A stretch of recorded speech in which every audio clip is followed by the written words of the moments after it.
Putranya dipukuli hingga koma oleh 8 perundung sekolah. Orang tuanya memohon ampun seperti anjing, karena para pelaku adalah orang-orang berpengaruh dan berkuasa. Bahkan pengacara, wartawan, dan polisi yang melambangkan keadilan, hanyalah boneka yang dikendalikan oleh para konglomerat ini.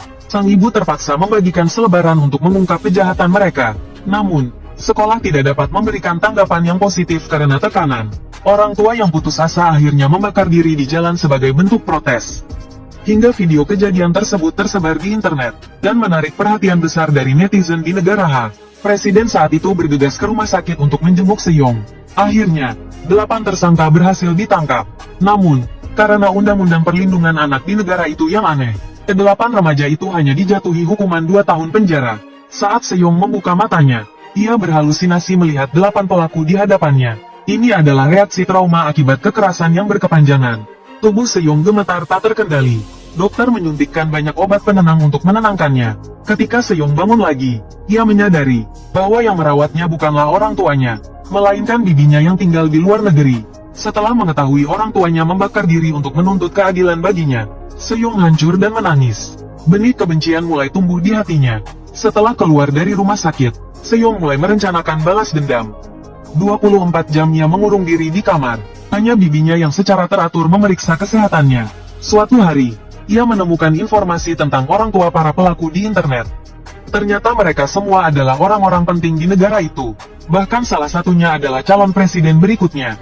Informasi ini membuat Seyong sesak napas. Ia berbaring di tempat tidur, merasa tak berdaya.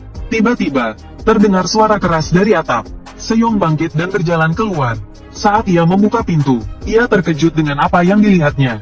Ada pedang raksasa yang tertancap dan terbakar di balkon. Namun, saat Seyong mendekat, api itu menghilang. Ia memutarinya dengan rasa penasaran. Tapi setelah lama mengamati, ia tak menemukan apapun.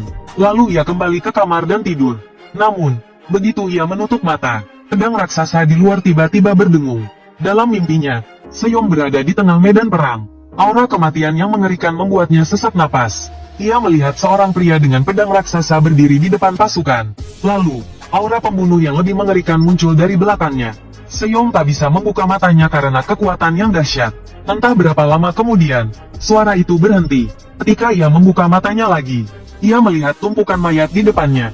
Ia menatap pedang raksasa yang menjulang tinggi dengan takjub. Aura mengerikan itu membangunkan Seyong dari mimpinya. Ia segera bangkit dan berjalan keluar. Ia melihat pedang itu terbakar lagi. Seyong segera membawa seember air. Keesokan harinya, pedang itu terbakar lebih hebat. Seyong langsung menggunakan selang air. Namun, setiap kali Seyong memadamkan api, pedang itu kembali